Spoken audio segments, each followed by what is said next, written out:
ఆంధ్రప్రదేశ్లో అత్యంత రద్దీగా ఉండే నగరాల్లో ఒకటి. లక్షలాది మంది ప్రతిరోజు ప్రయాణించే నగరం. కనకదుర్గమ్మ వారి ఆశీస్సులతో ప్రసిద్ధి చెందిన పుణ్యక్షేత్రం అదే మన విజయవాడ. కానీ ఈ నగరం ఎప్పుడు ఏర్పడింది, ఇక్కడ మొదట ఎవరు నివసించారు, విజయవాడ అనే పేరు ఎలా వచ్చింది, అసలు విజయవాడ అనే పేరు వెనుక ఉన్న రహస్యం ఏమిటి?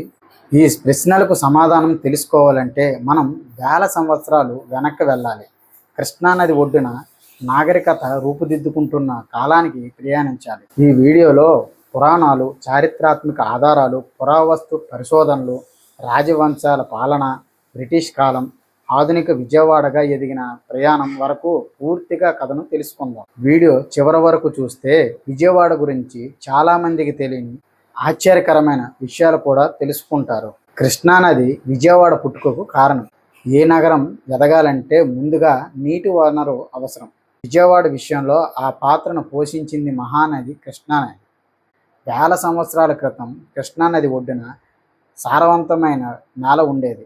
వ్యవసాయానికి అనుకూలమైన భూమి, త్రాగునీరు, చేపలు రవాణా ఇవన్నీ అందులో ఉండడం వల్ల చిన్న గ్రామాలుగా ఏర్పడడం ప్రారంభమైంది. ఇప్పుడు ఇక్కడ ఎత్తైన కొండలు, దట్టమైన అడవులు ఉండేవి. కొండలలోనే నేటి ఇంద్రకీలాద్రి కూడా ఒకటి. కృష్ణానది ఒడ్డిన ప్రాచీన కాలం నుంచే మానవ నివాసాలు ఉండేవి.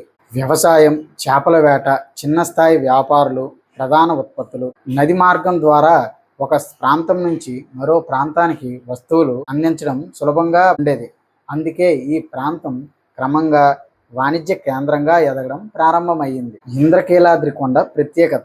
ఈ కొండ కేవలం పర్వతం మాత్రమే కాదు, పురాణాల్లో కూడా ప్రముఖంగా ప్రస్తావించబడింది. ఇక్కడే తర్వాత కనకదుర్గమ్మ వారి ఆలయం నిర్మించబడింది. అందుకే ఈ ప్రాంతం ఆధ్యాత్మికంగా కూడా ఎంతో ప్రాముఖ్యతను సంపాదించుకుంది. హిందూ పురాణాల ప్రకారం ఇంద్రకీలుడు అనే యక్షకుడు శివుడిని, పార్వతిని తీవ్ర భక్తితో ఆరాధించాడు. ఆయన భక్తికి మెచ్చిన దేవతలు అతనికి వరం ఇచ్చి ఒక పవిత్ర పర్వంగా మార్చారని కథనం చెబుతుంది. ఆ పర్వతమే నేటి ఇంద్రకీలాద్రిగా విశ్వసిస్తారు. విజయవాడ అనే పేరు ఎలా వచ్చింది? ఈ పేరు వెనక కథ మాత్రమే కాదు, పురాణాలు, స్థానిక విశ్వాసాలు, చరిత్ర అన్నీ కలిపి ఉన్నాయి. మహాభారత కాలంలో పాండవులు అరణ్యవాసంలో ఉన్నప్పుడు రాబోయే కురుక్షేత్ర యుద్ధంలో విజయం సాధించాలంటే అత్యంత శక్తివంతమైన ఆయుధం అవసరమని అర్జునుడు భావించాడు. ఆ ఆయుధమే పాశుపతాస్త్రం. దాన్ని పొందడానికి అర్జునుడు ఇంద్రకీలాద్రి కొండపై వచ్చి ఎన్నో రోజులు కఠిన తపస్సు చేశాడని పురాణాలు చెబుతున్నాయి. ఎండైనా, వర్షమైనా, గాలైనా, వానైనా అర్జునుడు తన తపస్సును ఆపలేదు. అర్జునుడి భక్తిని పరీక్షించేందుకు శివుడు ఒక కిరాతకుడు వేటగాడు రూపంలో వచ్చాడు. అదే సమయంలో ఒక అడవి పంది అక్కడికి వచ్చింది. ఆ పందిని అర్జునుడు, కిరాతకుడు ఇద్దరు ఒకేసారి బాణంతో కొట్టారు. దాంతో ఈ వేట నాది అంటూ ఇద్దరి మధ్య వాదన మొదలైంది. వాదన క్రమంగా యుద్ధంగా మారింది. అర్జునుడు తన శక్తివంతమైన బాణాలను వరుసగా ప్రయోగించాడు. కానీ ఆశ్చర్యంగా ఒక్క బాణం కూడా కిరాతకుడికి ఏమాత్రం హాని చేయలేదు. ఎంత ప్రయత్నించినా అతన్ని ఓడించలేకపోయాడు. చివరికి అర్జునుడు ఇది సాధారణ మనిషి కాదని గ్రహించాడు. వెంటనే శివుడిని ప్రార్థించాడు. అప్పుడు కిరాతకుడు తన అసలు రూపంలో ప్రత్యక్షమయ్యాడు. పాశుపతాస్త్ర వరం. శివుడు అర్జునుడి భక్తికి సంతోషించి ప్రపంచంలోన అత్యంత శక్తివంతమైన ఆయుధాల్లో ఒకటైన పాశుపతాస్త్రాన్ని ప్రసాదించాడు. ఈ సంఘటన అర్జునుడి విజయానికి నాంది పలికింది. అందుకే ఈ ప్రాంతాన్ని విజయవాటికని పిలిచారని, కాలక్రమేణా అది విజయవాడగా మారిందని ఒక ప్రసిద్ధి పురాణ విశ్వాసం చెబుతుంది.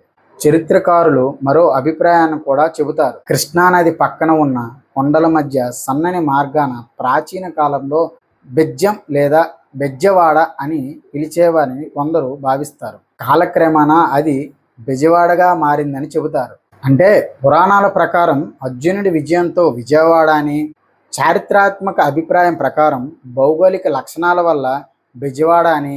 రెండు కథలు కూడా నేటి ప్రజల్లో ప్రాచుర్యంలో ఉన్నాయి.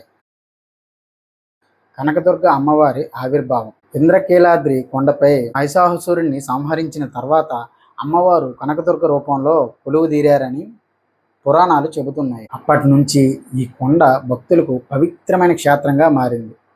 ప్రతి సంవత్సరం జరిగే దసరా శరన్నవరాత్రి ఉత్సవాలు లక్షలాది మంది భక్తులను ఆకర్షిస్తాయి. ఈ ఆలయం వల్ల విజయవాడ దేశవ్యాప్తంగా ప్రసిద్ధి చెందింది. ఇప్పటి వరకు విజయవాడ పేరు వెనుక ఉన్న పురాణాల కథలు తెలుసుకున్నాం. పురాణాల తర్వాత చరిత్ర ఏం చెబుతుందంటే, విజయవాడ మొదట పాలించిన రాజులు ఎవరు, శాతవాహనులు, ఇక్షాకులు, తూర్పు చాళుక్యులు ఈ ప్రాంతాన్ని ఎలా అభివృద్ధి చేశారు. శాతవాహనుల కాలం విజయవాడ అభివృద్ధికి తొలి అడుగు. క్రీస్తు పూర్వం 2వ శతాబ్దం నుంచి క్రీస్తు శకం 3వ శతాబ్దం వరకు దక్షిణ భారతదేశంలో శక్తివంతమైన రాజవంశంగా శాతవాహనులు ఎదిగారు. వారి పాలనలో కృష్ణానది పరిపాలక ప్రాంతంగా వ్యవసాయం, వాణిజ్యంలో వేగంగా అభివృద్ధి చెందింది. విజయవాడకు సమీపంలోని అమరావతి బౌద్ధ మతానికి ప్రముఖ క్షేత్రంగా మారింది. అక్కడ నిర్మించిన మహాస్తూపం ప్రపంచవ్యాప్తంగా ప్రసిద్ధి చెందింది. అమరావతి అభివృద్ధి ప్రభావం విజయవాడ పైన కూడా పడింది. వ్యాపారులు, శిల్పులు, బౌద్ధ భిక్షువులు ఈ ప్రాంతంలో తరచూ సంచరించేవారు. శాతవాహనుల తర్వాత ఇక్షాకులు ఈ ప్రాంతాన్ని ప్రారంభించారు. వారు బౌద్ధ మతానికి మాత్రమే కాకుండా హిందూ ఆలయాల నిర్మాణానికి ప్రాధాన్యం ఇచ్చారు. కృష్ణానది తీర ప్రాంతంలో విద్య, కళలు, శిల్పకళలు మరింత అభివృద్ధి చెందాయి. తూర్పు చాళుక్యులు 7వ నుంచి 12వ శతాబ్దం వరకు ఈ ప్రాంతంపై ప్రభావం చూపారు. ఈ కాలంలో తెలుగు భాష, సాహిత్యం, ఆలయ నిర్మాణ కళలు అభివృద్ధి చెందాయి. విజయవాడ పరిసరాల్లో అనేక దేవాలయాలు నిర్మించబడ్డాయి. వాణిజ్య మార్గాలు మరింత బలపడ్డాయి. 12వ, 13వ శతాబ్దాల్లో కాకతీయ సామ్రాజ్యం ఈ ప్రాంతాన్ని తన ఆధీనంలోకి తీసుకుంది. వారు కోటలు, చెరువులు, రహదారులు నిర్మించడంపై ప్రత్యేక దృష్టి పెట్టారు. వ్యవసాయాన్ని ప్రోత్సహించడం వల్ల కృష్ణానది పరివాహక ప్రాంతం మరింత సుసంపన్నమైంది. 14వ శతాబ్దంలో విజయనగరం సామ్రాజ్యం దక్షిణ భారతదేశం గొప్ప శక్తిగా ఎదిగింది. పరిపాలనలో విజయవాడ ఒక ముఖ్యమైన వాణిజ్య కేంద్రంగా మారింది. పత్తి, మిరియాలు, బియ్యం, ఇతర వ్యవసాయ ఉత్పత్తులు ఇక్కడ నుంచి దేశవ్యాప్తంగా వివిధ ప్రాంతాలకు వెళ్ళేవి. కృష్ణానది రవాణాకు ప్రధాన మార్గంగా ఉపయోగపడింది. విజయనగర సామ్రాజ్యం బలహీనపడిన తర్వాత ఆ ప్రాంతం గోల్కొండ సుల్తానులు ఆధీనంలోకి వెళ్ళింది. తర్వాత మొఘల్ సామ్రాజ్యం ప్రభావం కూడా కనిపించింది. ఈ కాలంలో కూడా విజయవాడ తన వాణిజ్య ప్రాధాన్యాన్ని కోల్పోలేదు. 18వ శతాబ్దం చివరిలో ఈస్ట్ ఇండియా కంపెనీ కృష్ణా ప్రాంతంపై తన ప్రభావాన్ని పెంచుకుంది. బ్రిటిష్ అధికారులు విజయవాడను పరిశీలించినప్పుడు ఒక విషయం వారికి స్పష్టంగా అర్థమైంది. కృష్ణానది కొండల మధ్య ఉన్న ఈ ప్రాంతం రవాణా మరియు వాణిజ్యానికి అనుకూలమైన ప్రదేశం. అందుకే విజయవాడను ప్రధాన వాణిజ్య కేంద్రంగా అభివృద్ధి చేయాలని నిర్ణయించారు. 19వ శతాబ్దంలో విజయవాడకు రైల్వే మార్గం వచ్చింది. దక్షిణ భారతదేశం ఉత్తర భారతదేశంలో కలిపి ప్రధాన రైల్వే మార్గంలో విజయవాడ కీలక జంక్షన్గా మారింది. దీంతో వ్యాపారులు పెద్ద సంఖ్యలో ఇక్కడికి రావడం ప్రారంభమైంది. మార్కెట్లు వేగంగా అభివృద్ధి చెంది కొత్త కాలనీలు ఏర్పడ్డాయి. జనాభా గణనీయంగా పెరిగింది. రైల్వే కారణంగానే విజయవాడ భారతదేశంలో ప్రముఖ రైల్వే నగరాల్లో ఒకటిగా ఎదిగింది. కృష్ణానది వరదలు ఒక పెద్ద సమస్య. కృష్ణానది ఎంత వరమో అంతే ప్రమాదం కూడా. ప్రతి వర్షాకాలంలో భారీ వరదలు వచ్చేవి. పంటలు నాశనం అయ్యేవి. గ్రామాలు మునిగిపోయేవి. రైతులు తీవ్ర ఇబ్బందులు పడేవారు. ఈ సమస్యకు శాశ్వత పరిష్కారం అవసరమయ్యింది. కృష్ణా ఆనకట్ట నుండి ప్రకాశం బ్యారేజ్ వరకు 1855లో బ్రిటిష్ ఇంజనీర్ సర్ ఆర్థర్ కాటర్ ఆధ్వర్యంలో కృష్ణానదిపై ఒక ఆనకట్ట నిర్మించబడింది. ఈ ఆనకట్ట వల్ల లక్షల ఎకరాలకు సాగునీరు అందింది. వ్యవసాయం వేగంగా అభివృద్ధి చెందింది. తర్వాత కాలక్రమేణా ఈ నిర్మాణాన్ని ఆధునీకరించి ప్రస్తుతం కనిపిస్తున్న ప్రకాశం బ్యారేజ్గా నిర్మించబడింది. ఈ బ్యారేజ్ వల్ల సాగునీరు పెరిగింది, తాగునీటి సరఫరా మెరుగుపడింది, నగర అభివృద్ధి వేగవంతమైంది. విజయవాడకు ఒక కొత్త గుర్తింపు వచ్చింది. రాత్రి సమయంలో ప్రకాశం బ్యారేజ్పై వెలిగే దీపాలు నేటికి విజయవాడ అందాన్ని మరింత పెంచుతున్నాయి. స్వాతంత్ర ఉద్యమంలో విజయవాడ పాత్ర. భారత స్వాతంత్ర ఉద్యమంలో కూడా విజయవాడ కీలక పాత్ర పోషించింది. మహాత్మా గాంధీ సహా అనేక జాతీయ నాయకులు విజయవాడకు వచ్చి ప్రజలను చైతన్యపరిచారు. స్వదేశీ ఉద్యమం, అసహకరణ ఉద్యమం వంటి అనేక కార్యక్రమాల్లో విజయవాడ ప్రజలు చురుకుగా పాల్గొన్నారు. స్వాతంత్రం తర్వాత విజయవాడ వేగంగా అభివృద్ధి చెందింది. విద్యా సంస్థలు పెరిగాయి, ఆసుపత్రులు ఏర్పడ్డాయి, వ్యాపార కేంద్రాలు అభివృద్ధి చెందాయి. సినిమా పంపిణీ, రవాణా, వ్యవసాయ మార్కెట్లో విజయవాడ ప్రత్యేక స్థానం సంపాదించింది. అందుకే విజయవాడను చాలామంది ఆంధ్రప్రదేశ్ వాణిజ్య రాజధాని అని కూడా పిలుస్తారు. ఒక చిన్న గ్రామం బ్రిటిష్ పాలనలో రైల్వే జంక్షన్గా మారింది. ప్రకాశ్ బ్యారేజ్తో వ్యవసాయానికి ఊపిరి లభించింది. ఆ తర్వాత ఆధునిక నగరంగా ఎదిగింది. నేటికి విజయవాడలో ఇంకా ఎన్నో ఆసక్తికరమైన విషయాలు ఉన్నాయి. విజయవాడ పాలకులు మార్చినా కృష్ణానది తన ప్రాముఖ్యతను కోల్పోలేదు. ఇంద్రకీలాద్రి తన ఆధ్యాత్మిక స్థానాన్ని నిలుపుకుంది. వాణిజ్యం నిరంతరం కొనసాగింది. అందుకే విజయవాడ అనేక రాజవంశాల కాలంలో కూడా ముఖ్య కేంద్రంగా నిలిచింది. పురాణాల నుంచి చరిత్ర వరకు విజయవాడ ఎలా ఎదిగిందో చూసాం. ఇంట్రెస్టింగ్ ఫ్యాక్ట్ ఏంటిదంటే, విజయవాడను చాలామంది ఆంధ్రప్రదేశ్ వాణిజ్య రాజధాని అని పిలుస్తారు. రాష్ట్రంలో అనేక వ్యాపార సంస్థలకు ఇది ప్రధాన కారణంగా ఉంది. విజయవాడ రైల్వే జంక్షన్ దేశంలో అత్యంత రద్దీ రైల్వే జంక్షన్లో ఒకటి.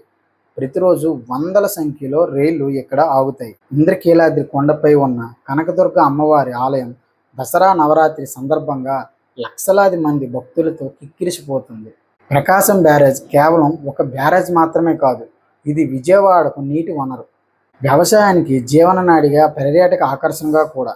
విజయవాడ సమీపంలోని భవానీదేవి భారతదేశంలో దీపాలలో ఒకటిగా గుర్తింపు పొందింది. విజయవాడలో తప్పక చూడాల్సిన ప్రదేశాలు: కనకదుర్గమ్మ వారి ఆలయం, ప్రకాశం బ్యారేజ్, కృష్ణానది తీర ప్రాంతం, భవానీదేవి, ఉండవల్లి గృహలు, మంగళగిరి లక్ష్మీనరసింహస్వామి ఆలయం, విక్టోరియా జూబ్లీ మ్యూజియం. ఈ ప్రదేశాలు విజయవాడ చరిత్ర, సంస్కృతి, ప్రకృతి అందాలను ప్రతిబింబిస్తాయి. విజయవాడ భవిష్యత్తు: అమరావతి ప్రాంత అభివృద్ధి, జాతీయ రహదారులు, రైల్వే, విద్య, వైద్య రంగాల్లో పెరుగుతున్న పెట్టుబడులతో విజయవాడ భవిష్యత్తులో మరింత కీలక నగరంగా ఎదిగే అవకాశాలు ఉన్నాయి. విజయవాడ ఇది కేవలం ఒక నగరం కాదు, ఇది పురాణాల జ్ఞాపకం, చరిత్రకు సాక్ష్యం, కృష్ణానది ఇచ్చిన వరం, కనకదుర్గమ్మ అమ్మవారి ఆశీస్సులతో వెలుగొందుతున్న పవిత్ర క్షేత్రం.